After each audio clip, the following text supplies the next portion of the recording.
semuanya. Welcome buat kamu yang baru pertama kali hadir atau yang sudah sering hadir dan sering nonton. Kita seneng banget nih bisa ketemu kalian lagi di sini. Sekarang sebelum kita mau memulai untuk memuji menyembah Tuhan, biar kita semangat, kita mau bangkit berdiri semua. Kita mau gerak-gerakin badan, kita gerak-gerakin badan. Kita mau yel-yel nih, oke? Kita harus yel-yel yang semangat ya. Joy! Yes, yes, yes, I'm awesome! Duh, kok kayaknya kurang semangat sih. Kita yel-yel lagi yang lebih semangat, oke? Joy! Yes, yes, yes, I'm awesome! Halo semuanya, yes kita jumpa lagi di Joy Kids. Nah kita mau yuk semuanya semangat yuk, lomba-lomba dulu. Akhirnya digerak-gerakan dulu, kita mau nyanyi sama-sama ya. Siap sama-sama, oke? Tepuk tangan yuk.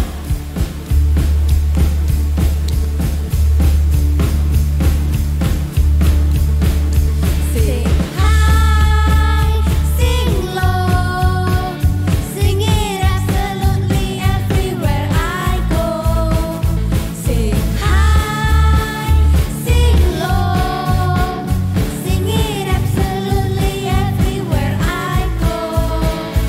Oh, I am thinking about Jesus' love for me. Oh, I am singing about how He set me free. Oh, I am bringing up to everyone the wonder of Jesus' love. Sama-sama sing high, sing low, sing it absolutely everywhere I go. Sing high, sing low, sing it absolutely everywhere I go. Oh, I am thinking about Jesus' love for me. Oh, I am thinking about how He set me free. Oh, I am bringing it up to everyone the wonder of Jesus' love. Sekali lagi sing high, sing low, sing it absolutely everywhere I go. Sing high, sing low, sing it absolutely everywhere I go. Oh, I am thinking about Jesus' love for me. Oh, I am singing about how He set me free.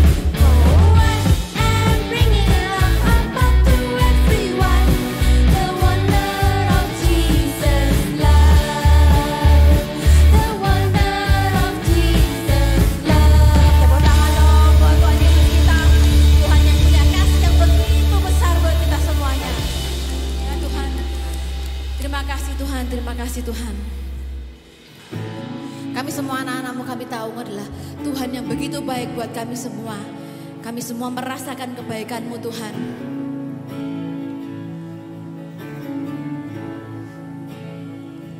I love you Lord, for your mercy never fails me.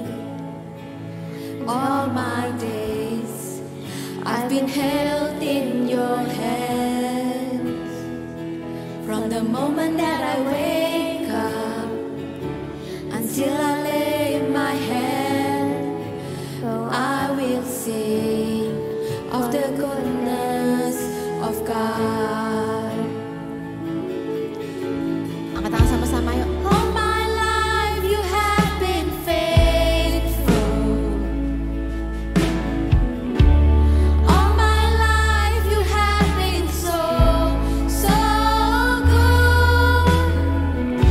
With every breath that I am able, oh I will sing of the goodness of God.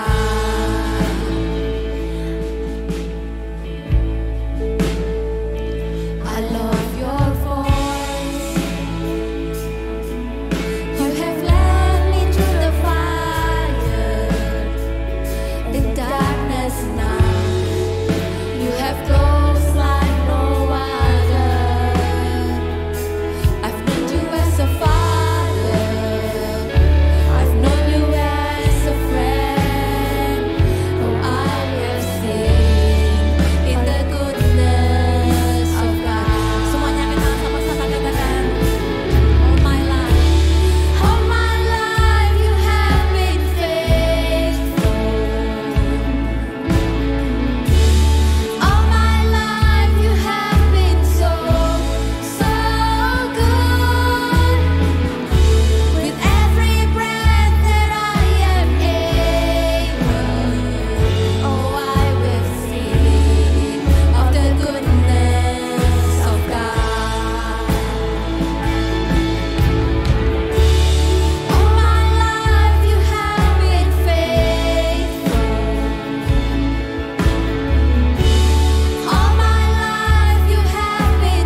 kami semuanya siap dengan firman-Mu. Semua yang siap dengan firman semua katakan amin.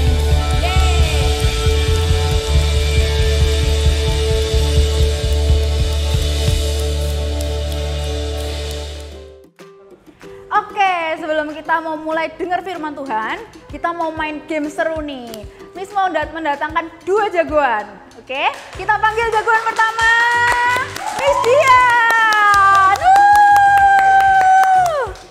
Dan kita datangkan jagoan kedua, Ko Anton. Oke, sebenarnya kita datangin mereka buat apa? Kita mau tanding panco nih. Kita mau lihat siapa ya pemenangnya di antara Miss Dian atau Ko Anton. Oke? Kalian jago mana nih? Jagoin mana? Oke? Boleh duduk? Kita lihat pertandingan yang sengit ini, oke? Oke, siap ya. Kita hitung sama-sama ini. 3, 2, 1. Teng. Ayo, ayo, ayo, ayo. Ayo, ayo, ayo, ayo. Ayo, ayo, ayo. Ayo, ayo, ayo. Yeay. Siapa yang jagoin Ko Anton? Dia pemenangnya. Halo semua adik-adik yang di rumah, excited tentunya untuk kita mau dengarkan firman Tuhan lagi di hari ini. Dan hari ini kira-kira kita mau bercerita tentang apa nih? Ya pasti seru sekali karena kita mau bercerita tentang dua buah cerita. Yang pertama yaitu tentang kura-kura dan kelinci ya. Apa sih cerita tentang kura-kura dan kelinci? Kura-kura dan kelinci ini ngapain aja sih? Nah ternyata pada waktu itu nih ada yang namanya kura-kura dan ada yang namanya kelinci. Nah kelinci ini merasa dirinya hebat ya. Kelinci merasa dirinya, wah aku nih kalau lari ini kenceng banget, cepet banget. Nah dia ngelihat kura-kura, hei kura-kura, kamu tahu nggak kalau aku ini adalah kelinci yang paling cepet nih kalau lari. Aku bisa dari sana ke sana itu cepet banget. Kamu tahu nggak? Nah kura-kura merasa menjawab dengan seperti ini. Ah masa ya? Terus kelinci ini heran, masa kamu nggak percaya kalau aku ini bisa lari kenceng banget? Aku ini memang bisa, kamu mau aku tunjukin nggak kalau aku bisa lari sekencang mungkin? Nah kura-kura bilang begini, aku juga bisa loh lari dengan kencang. Yuk, mau nggak kamu lomba sama aku? Mau nggak kamu berlomba sama aku dari bukit yang pertama sampai bukit yang keempat? Nanti kalau siapa yang pertama kali sampai di bukit yang keempat, itu adalah pemenangnya. Wih, berarti kura-kura ini confident banget ya. Padahal kura-kura kan jalannya pelan banget gitu ya, pelan-pelan banget. Kok bisa dia men-challenge kelinci? Waduh, bener-bener kira-kira kura-kura ini bener-bener bisa nggak sih untuk ngalahin kelinci? Nah, kelinci langsung dengan confidence dia jawab, pasti aku yang menang. Nggak mungkin lah kura-kura yang menang, pasti aku yang menang. Nah oke, kalau gitu yuk kita bertanding. Mulai dari bukit yang pertama sampai bukit yang keempat. Nanti kita pasti tahu siapa pemenangnya. Nah mereka berdua nih pulang nih. Kura-kura pulang, kelinci pulang, mereka berdua pulang. Nah kura-kura ini mikir, waduh memang aku nggak akan mungkin menang dari kelinci. Dia sudah tahu, tapi kok mau ya? Kok mau dia berpikir untuk bertanding melawan kelinci? Ternyata dia punya siasat nih. Dia panggilin nih, mungkin dia panggilin cousinnya ya, dia panggilin mungkin siapa lagi mungkin sisternya atau brothernya. Ayo sini nih. Nanti besok nih, aku nih punya pertandingan sama kelinci dari bukit pertama sampai bukit keempat. Nah, aku mau kumpulin kalian di sini untuk bantu aku ya, untuk help aku ya, nanti waktu pertandingan ya. Jadi pertama-tama kita semua ini akan pakai bulu yang berwarna putih nih, ya supaya tahu, ya kan karena kura-kura kan kecil dan pendek, ya kan. Dia pakai bulu putih supaya tahu itu adalah kura-kura yang bertanding. Jadi kura-kura bersiasat, kita semua pakai bulu putih nanti. Nah, satu orang, aku dulu akan akan ada di posisi awal, ya di posisi awal. Nanti cousinnya dia mungkin nggak tahu siapa namanya itu akan ready di bukit yang pertama. Satunya lagi di bukit yang kedua, satunya lagi di bukit yang ketiga, satunya lagi di bukit yang keempat. Jadi setiap bukit sudah disiapin nih, satu kura-kura. Nah, besok nih harinya datang, ya kan? Kelinci bilang dengan confident, aku ini pasti juara, kamu pasti kalah, ya kan?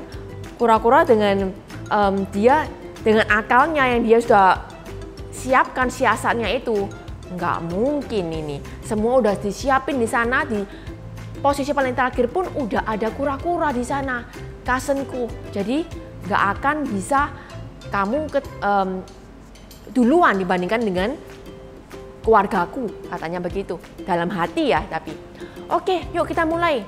Ya mulai nih, kelinci udah siap-siap, larinya kenceng. Dia udah ngeliat ke belakang, nengok ke belakang, kura-kura di belakang dengan kelihatan kan bulu putihnya. Oh, kura-kuranya masih di belakang pelan-pelan. Terus si kelinci ini tibalah di bukit yang pertama. Dia kaget tuh, kok ada bulu putih juga di situ? Ternyata kura-kura sudah ada nih di sini. Dia udah makin kenceng. Sampai di bukit yang kedua, kelihatan lagi nih ada yang kura-kura yang ada bulu putihnya. Waduh, dia nggak terima nih, makin kenceng dia. Sampai di bukit ketiga, bukit keempat. Ternyata yang terjadi apa? Dia merasa, loh kok udah duluan ini kura-kura yang ada bulu putihnya. Ya mungkin karena kura-kura sama semua kan. Wah, jadi dia merasa dia kalah. Dia merasa apa? Dia kalah dari kura-kura. Dan pelajarannya apa sih?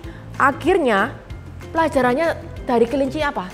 Ya, kelinci ini nggak boleh sombong, ya kan? Kelinci ini harus belajar nggak boleh sombong kepada orang-orang yang lebih lemah, ya orang-orang yang lebih mungkin dia merasa lebih baik daripada orang lain, daripada kura-kura ini, ya. Dan itu pelajarannya. Dan kita mau masuk nih pada cerita yang kedua.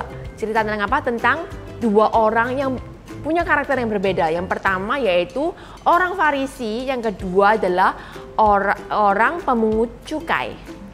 Nah, ketika mereka ini bersama-sama, mereka mau berjalan menuju ke bait suci pada waktu itu. Ya, mereka berjalan ke bait suci pada waktu itu. Dan yang tentunya yang namanya orang Farisi, ya kita tahu kalau orang Farisi itu adalah orang yang merasa dirinya sangat suci.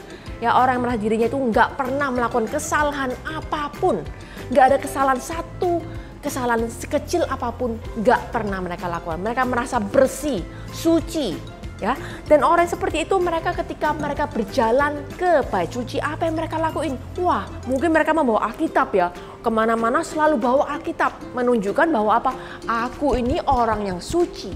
Aku ini orang yang selalu melakukan hal-hal yang baik. Nah, bawa Alkitab kemana-mana ya. Mereka berjalan tuh, mungkin kepalanya, wah bener-bener nonggak ke atas gitu kan. Sombong banget nih. Jalan tuh nggak ngelihat kiri kanan. Jalannya, wah, aku nih orang yang suci, aku nih orang yang bersih. Mungkin gak ada orang yang lain yang lebih baik daripada aku. Mereka merasa seperti itu adalah orang Farisi. Mereka berjalan dengan sangat-sangat confidence ya. Kita semua tahu kalau confidence berarti kita gak perlu nih nengok ke kiri, nengok ke kanan. Hanya berjalan aja, wah, berjalan dengan bawa Alkitab. Mereka masuk ke dalam bait suci. Ya mungkin mereka ketika mereka masuk ke dalam bait suci, apa yang mereka lakukan? Mereka berjalan menuju yang paling depan. Kadang-kadang mungkin banyak orang-orang yang nggak berani ya maju paling depan, tapi orang Farisi mereka sangat confidence dan mereka berani untuk maju di line atau di baris yang paling depan. Nah, mereka nih berdoa kepada Tuhan sangat kusuk, wah, mengangkat tangan. Ya mungkin pada waktu itu mengangkat tangan. Ya Tuhan, ya. Ketika mereka berseru kepada Tuhan, mereka mengatakan apa? Mereka tidak membutuhkan apapun. Sehingga ketika mereka berdoa kepada Tuhan pada waktu di bait suci, mereka berkata, ya Tuhan yang begitu besar, aku ini nggak sama dengan orang-orang yang ada di luar sana. Aku nggak sama dengan pencuri, aku nggak sama orang dengan penipu, aku nggak sama dengan orang-orang yang lain. Aku berbeda dengan pemungut cukai. Mungkin dia teriak gitu ya, supaya yang pemungut cukai yang di belakang itu mendengar. Wah, orang ini sangat suci. Dan apa yang dia lakuin lagi? Dia berkata-kata kepada Tuhan setelah dia mengatakan, aku ini gak sama dengan orang-orang seperti itu Tuhan. Aku ini sangat suci. Aku ini melakukan puasa itu gak hanya pada waktunya, tapi 1 minggu itu puasanya 2 kali. Bayangin, 2 hari dia ambil untuk berpuasa. Berpuasa artinya apa? Artinya gak makan, gak minum. Ya, hanya berkusuk untuk berdoa kepada Tuhan. Tapi ternyata doanya adalah doa yang seperti itu. Ya, menjudge orang lain, mengatakan orang lain, dan merasa dirinya paling benar, paling hebat, paling suci, gak ada salah apapun. Nah, perbandingannya dengan orang yang dicerita tadi, ya dicerita dalam Alkitab, yaitu orang pemungut cukai. Ketika dia berjalan ke bait suci, apa sih yang mereka lakukan? Apa sih yang biasanya pemungut cukai itu lakuin? Mungkin pada waktu itu kata-kata adalah pemungut cukai, yang namanya pemungut cukai, mereka itu dihina orang, ya mereka tidak disukai orang. Ketika mereka ke bait suci mungkin nggak mau kelihatan siapa dirinya, ya mereka nutupin wajahnya supaya nggak ada yang lihat nih, aku ke bait suci, aku nih orang yang berdosa, aku nih orang yang nggak pantas, aku nih orang yang nggak bisa untuk kayak istilahnya dimaafkan. Ketika dia datang ke gereja atau ke bait suci pada waktu itu, dia nutupin mukanya nih. Dia berjalan tuh sambil lihat ke bawah, nggak seperti orang Farisi yang kepalanya tuh dongak ke atas ya, tapi orang-orang pemungut cukai, mereka kebalikannya, mereka menutupi mukanya mungkin, dan mereka berjalan untuk ke bait suci tuh nunduk ke bawah, nggak confidence, jalan-jalan, akhirnya dia masuk ke dalam bait suci. Dan ketika di bait suci, apa sih yang orang-orang pemungut cukai ini biasa lakukan? Mereka tuh nggak berani maju ke depan, ya, nggak berani jalan ke depan. Mereka hanya masuk dan di paling ujung belakang, paling ujung dan pojok belakang. Dia hanya Tuhan, dia nangis, Tuhan, aku nih nggak pantas, banyak dosa yang aku lakuin, banyak hal yang aku lakukan ini jahat Tuhan. Ampuni aku Tuhan, ampuni kesalahan-kesalahanku Tuhan. So, dari 2 cerita tadi kita ngelihat ada 2 orang yang berbeda. Yang pertama adalah orang Farisi yang sangat confidence bahwa dirinya itu nggak pernah melakukan dosa, ya nggak pernah melakukan kesalahan.